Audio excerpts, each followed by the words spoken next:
क्या होगा यदि मैं कहूँ कि हमारा पूरा देश जल्द ही रेगिस्तान में बदलने वाला है? आपको लगेगा कि ये क्या फालतू का बकवास कर रहा हूँ मैं, लेकिन यही सच्चाई है और ये होकर रहेगा।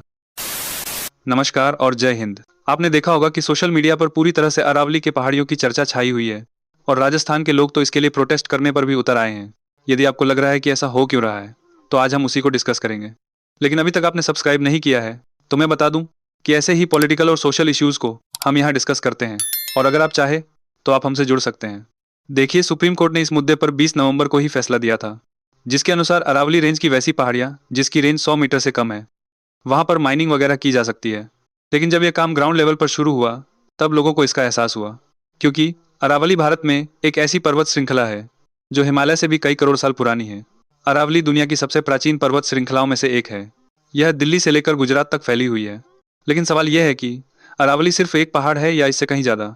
सबसे जरूरी चीज, अरावली थार रेगिस्तान को उत्तर भारत की ओर बढ़ने से रोकती है, ग्राउंड वाटर को भी रिचार्ज करती है, दिल्ली एनसीआर के लिए प्राकृतिक एयर फिल्टर का काम करती है, और इसके साथ साथ मानसून और स्थानीय जलवायु को संतुलित रखती है। अगर अरावली कमजोर हुई तो रेगिस्तान बढ़ेगा, पानी घटेगा और हवा जहरीली होगी। लेकिन आज वही पर्वत श्रृंखला राष्ट्रीय बहस का विषय बन चुकी है। आखिर पर्यावरणविद इसे प्रकृति के लिए मौत का फरमान क्यों कह रहे हैं, और सरकार क्यों कह रही है कि कुछ भी गलत नहीं हुआ? लेकिन यह विवाद शुरू हुआ कैसे? देखिए, पूरा विवाद शुरू हुआ बस एक कानूनी परिभाषा से। हाल ही में सुप्रीम कोर्ट ने एक समिति द्वारा दी गई अरावली की नई परिभाषा को स्वीकार किया। नई परिभाषा के अनुसार केवल वही क्षेत्र अरावली माने जाएंगे जो आसपास की जमीन से कम 100 मीटर ऊंचे हैं। यहीं से सवाल उठता है, क्या अरावली सिर्फ ऊंचाई से तय होगी या उसकी पर्यावरणीय भूमिका भी मायने रखती है?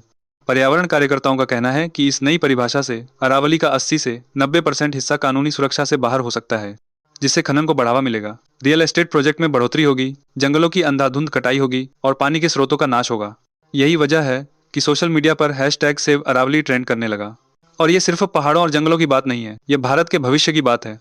क्योंकि पहले भी हम ये देख चुके हैं कि सरकार रियल एस्टेट और खनन के नाम पर लद्दाख से लेकर केरल तक अंधाधुंध जंगलों की कटाई की है। जहाँ के जंगल कटते हैं वहाँ के लोग थोड़े दिनों के लिए विरोध करते हैं, लेकिन जंगलों को काटने का काम नहीं रुकता है। और इस सब का फायदा सिर्फ और सिर्फ उन प्राइवेट कंपनियों को होता है जो इसका टेंडर लेती है। कंपनियां करोड़ों का मुनाफा करती है और उसके बदले राजनीतिक पार्टियों को चुनाव लड़ने के लिए कुछ चंदा दे देती है। अगर इसमें किसी को घाटा होता है तो वो है इस देश के आम नागरिक, उन जंगलों में रहने वाले सैकड़ों जानवरों का। और इसी सब वजह से हमारे यहाँ ग्लोबल वार्मिंग बढ़ता ही जा रहा है। सरकार तो इस पर ध्यान देती नहीं है और प्राइवेट कंपनियों को इससे लेना देना है ही नहीं। और सरकार इस पर ध्यान दे भी क्यों? पूरे देश में हर साल कहीं ना कहीं चुनाव होते ही रहते हैं, और इसी चुनावों के चक्कर में जनता सिर्फ चुनावी मुद्दों में ही फंस कर रह जाती है। वास्तविक मुद्दा पर ध्यान तभी जाता है जब वैसी घटना घट जाती है। यहाँ सरकार का पक्ष समझना भी जरूरी है। सरकार का कहना है कोई नई ढील नहीं दी गई, 90% से अधिक क्षेत्र पहले से सुरक्षित है, और भ्रम फैलाया जा रहा है। सरकार का तर्क है कि एक स्पष्ट परिभाषा से कानूनी भ्रम खत्म होगा, ना कि संरक्षण। लेकिन असलियत यह है कि अरावली का 30% तो अवैध खनन में ऑलरेडी बर्बाद हो चुका है। वहाँ लोग अभी भी अवैध तरीकों से अपना काम कर रहे हैं। तो किस प्रकार से सुरक्षित है ये अरावली? क्या विकास पर्यावरण को कुचल कर होना चाहिए? क्या हम भविष्य की कीमत पर आज का फायदा चाहते हैं? अरावली सिर्फ पत्थरों की श्रृंखला नहीं है, ये प्रकृति की ढाल है। भारत आज वैश्विक शक्ति बनने की बात करता है, लेकिन कोई भी ताकतवर देश अपने प्राकृतिक संसाधनों को नष्ट करके महान नहीं बनता। अरावली का मुद्दा आज का नहीं, आने वाली पीढ़ियों का सवाल है। लेकिन समस्या यह है कि लोग आज आवाज उठा तो रहे हैं, और हम मान लेते हैं कि अभी से अवैध खनन रुक गया।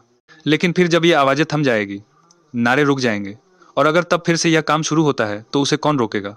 इसका जवाब मुझे चाहिए। और आपके लिए है एक सवाल कि भारत के अभी के पर्यावरण मंत्री कौन है? ये रहे आपके ऑप्शंस। जो भी सही उत्तर देगा उसे मैं पिन कर दूंगा, ताकि बाकी लोगों को पता चल सके कि सही उत्तर क्या है। एंड वंस अगेन, जय हिंद।